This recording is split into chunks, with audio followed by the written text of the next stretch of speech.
Hey guys, Kev here, and I want to do my first impressions on the Tactile Knife Co. Rockwall here.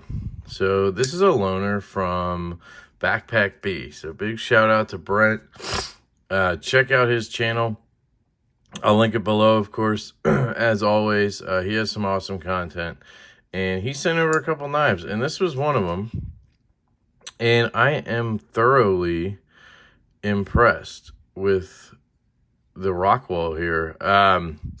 So much so that I actually signed up for their wait list, and I actively was asking a couple of people who had one if they were selling. So I'm pretty interested. But then I was like, hey, Kev, pump the brakes. You know, you always do this. You know, you handle a knife for a second, and then you just buy it. If you like it, let's maybe take the few days, you know, hang out with the knife, carry the knife, because I hadn't even carried it before I was doing that. See what you think, and then maybe get one, right? And that's what I'm doing, trying to, you know, be smart or whatever. But this is a really cool knife. I handled it actually at Blade Show East. I went to Atlanta. And I was not all that blown away by it there for some reason. And I think it's because the versions they had there were earlier ones with a weaker detent. They literally were like super easy to fail. I don't even think I can fail this one unless I pinched it like that. But if you try to deploy the flipper, and it's not too strong either. I'm just doing it so slow that it's, you know, I'm slipping over it. But you can push button this extremely easy. You can light switch it very well. You can slow roll flip it.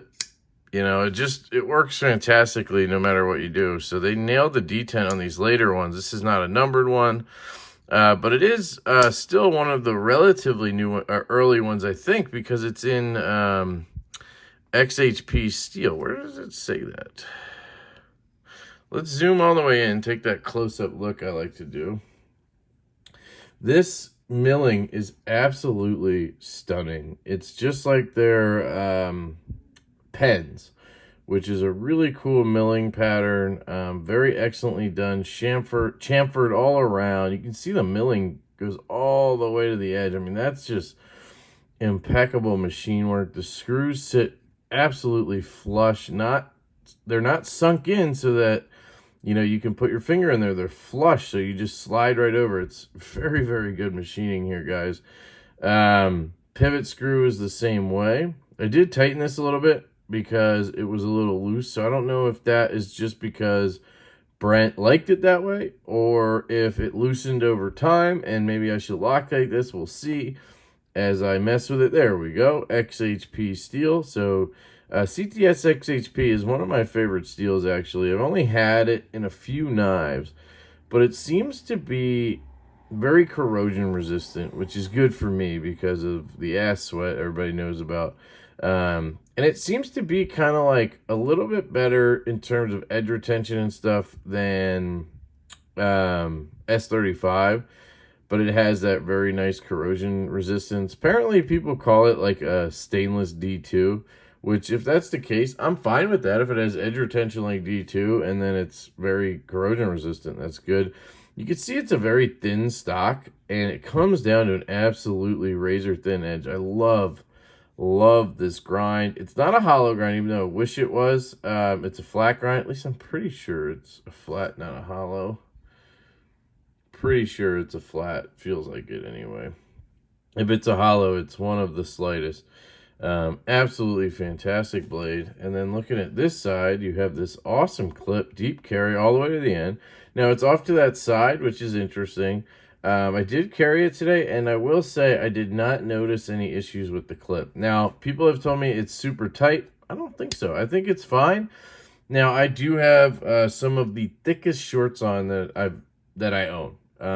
I have two pairs that are like super thick, and these are one of them. And it's still, I mean, I just had to kind of like make sure the seam was flat because they're kind of like loose material, but they're thick, so it's like you have to kind of like pull up the pocket to make sure it's a flat seam, and then it would just go right in. So it wasn't like seamless, but I think on anything normal, it would just pop right in. You do have this awesome inset liner lock. See that? Absolutely fantastic. Your lockup, to me, is money. I mean, that is an excellent lockup for a liner lock. You're fully engaged, but you're only, what, 20%, maybe 15-20% onto that tang. I think that's fantastic.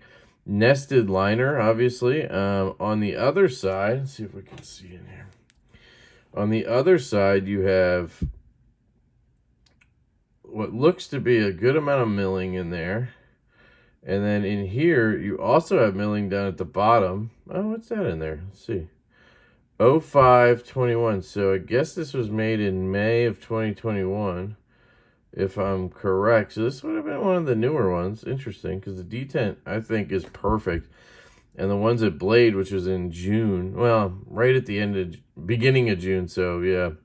Could just be the ones they brought were older. There's your liner being secured by a screw there. And that's all you have in there is that liner. I think it's a steel liner, not titanium, because I don't see like an insert on it. At least not that I can see. But you do have your detent ball there. Yeah, absolutely fantastic. So let's zoom back out. All right. So, again, milling is awesome. The flipper tab is designed in a way that it's got very good jimping. If you see that right there. But yet it's very small. But it catches, right? So if you just slide down, bang, it flies out, right? Ergonomics on this thing, I have a large glove size hand. Honestly, I don't know what that is, sorry. It's a metal complex. Was that a freaking thumbnail? That's fucking hilarious. Yeah, so if you hold it like this, you can see I have a little bit hanging out now. That's when I'm really cramping in there. If I just spread out, I basically just have enough room on this knife. Feels really good. You could technically climb up here and kind of use this as a choil, but I am very, very close to that edge. So I don't know if I do that. Would I maybe have somebody cut a little bit of a choil in right here? Oh, that would be fantastic, wouldn't it? I will say it does have Quiet Carry Waypoint vibes. If you look at it, I believe they are coming out with a thumb stud version of this, and that will be very similar to a Waypoint. But you know what? A design is a design. You can only, you know what I mean? Like, it's hard to have anything look like, oh, that's super original, unless you're like Isham, right? Where your shit's just crazy. So I get it. And I'm not trying to say this looks like anything or they're ripping off. I'm just saying, I guess I am trying to say it looks like the Waypoint, but not to the point where it's like they're copying it. Make sense? Okay. Blade is the same way, kind of has that look to it. I really like the clean cut. It's kind of, to me, it's a clip point, right? As opposed to a drop point. I guess you could go either way, but kind of like right here, it dips a little bit. I don't know. I really like the look of that. Again, feels fantastic in hand with this very nice freaking titanium. This is what's really blowing me away is that finish. It drops to your nail. Honestly, the tighter I made it to get no play, the better it seemed the action got. It was super weird. That is never the case. I mean, I can't say never, but usually the tighter that pivot, you know, your action, unless you have it super loose, the action isn't going to just get better and better. It'll get a little tighter and tighter, right?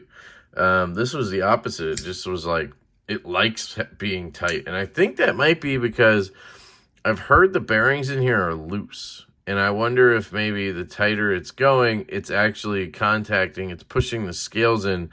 Those bearings are really contacting the blade and the side of the scale, and they're really in their track and doing their job, right? The more you tighten it, and when you loosen it, they kind of become a little wobbly maybe in there. I don't know. That's just a stupid theory from me, but you can see here, it's just for such a small, light blade, it is extremely droppy for that. And I haven't taken this apart. I don't plan on it because one, it's not my knife. Two, I've heard that they're loose in there, and that's just a nightmare unless you have like tiny little fucking tweezers or like, I don't know, something that would work. If you guys remember that one knife I took apart with IKBS and it sucked. Centering, dead nuts. And yeah, just absolutely a sweet knife. I'm very much enjoying it. Like I said, some size comparisons. So here is the Rockwall. Right here I have the Kubi Royal, a new knife for me. Probably budget knife of 2021 at this point, which was, I mean, literally just the smaller Rian had just taken that from the riffle like last month, and now this guy came in. I mean, look at that milling. It's just cool how they did that on G10. It is D2, but you know what? I can deal with it on this. They are very similar. The Royal, I guess, is just a little longer in the blade, and the handle. What else do I have here? Everybody would have. What does everybody have? I don't have a lot of everybody has knives, if that makes sense. I have the Oz Machine Company Roosevelt. Is that a good comparison knife? I just love taking this thing out. It's another American-made knife.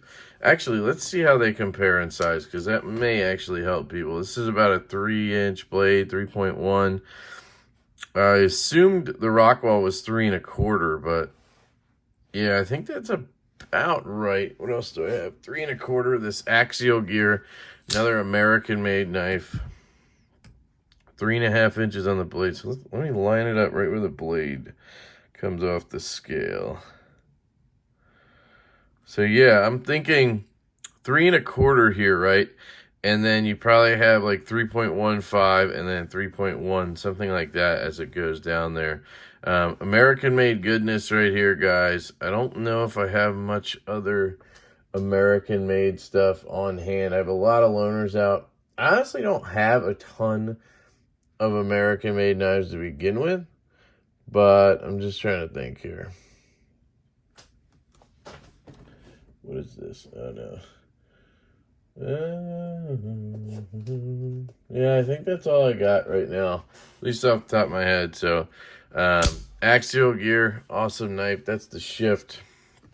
And, of course, the Roosevelt. I don't know if you guys saw last night on the live stream, I literally had a Chavez cut through my nail. I was banging on this nail all week with this knife and other knives, and that Chavez dropped, and it literally drew blood through the nail. Like, so I gotta be careful here. All right. So anyway, that gives you a good idea. Here's the one last one, the Quiet Carry Drift. So I don't have a waypoint anymore. I do think I'd like to get one again at some point, but maybe a G10 one. There you go. They're pretty much identical. That's a 3-inch blade as well. So I'm going to go ahead and call it a 3-inch blade on this Rockwall. All right. So I think that's about it, guys. Oh, the blade finish is a sort of heavy stone wash, right? Which is very popular these days. I love satins, but I get it. I think American made, all that stuff. Satin's hard to pull off for a good price, I think, is what I'm learning. So I'm dealing with stone washes. I'd much rather have a stone wash than like a DLC or something like that, right? Yeah, this thing has been a pleasure to play with and carry, and I haven't really cut anything with it, have I? Haven't had the chance today. Let's see.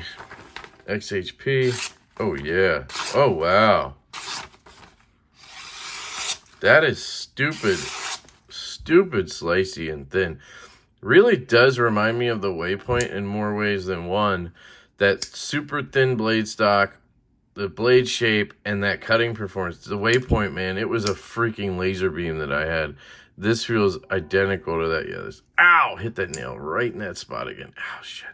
Yeah, this thing is a winner, guys. So I kind of do want to snag one of these up, but I may wait a couple more days, you know, see how it goes with the review process, and we'll see what I ultimately decide. Would a lefty clip be awesome? Yes, of course, but we'll see. So we'll see how the review progresses. So far, this is a winner, guys. An excellent American-made knife, $300. Titanium, XHP. Nowadays, I think it's 20 CV you get for that price. American-made in Texas, machined in Texas. Everything is American-made on here, I believe. which is absolutely fantastic. So the Tactile turn Rockwall, guys, first impressions are very positive. Big thank you to Brent, Backpack B. Go check out his channel. You won't regret it. I love you all. Check out the Patreon down below if you're interested in supporting the channel. There's links down there as well. If you're watching and you're not subscribed, think about it. You know, I do want to get that sub count up as I go. Excuse me, something in my throat. I do want it's like my mind won't let me shill for subs. I know it's not like a bad thing to do that. It just feels weird to me. But you know what? I do want more subs, and I know there's like 40% of you or 50% of you that watch that aren't subscribed. You know, it doesn't take much to just hit that button. If you watch my videos, you know, that's kind of the way I do it if I watch channels.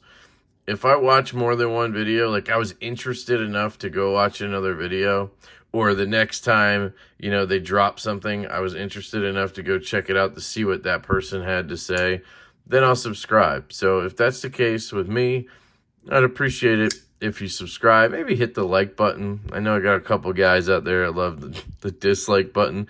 But you know what? If you don't like the content, hit the dislike button. And please, leave comments. Let me know, you know, what you think about the knife. Obviously, my thoughts on the knife.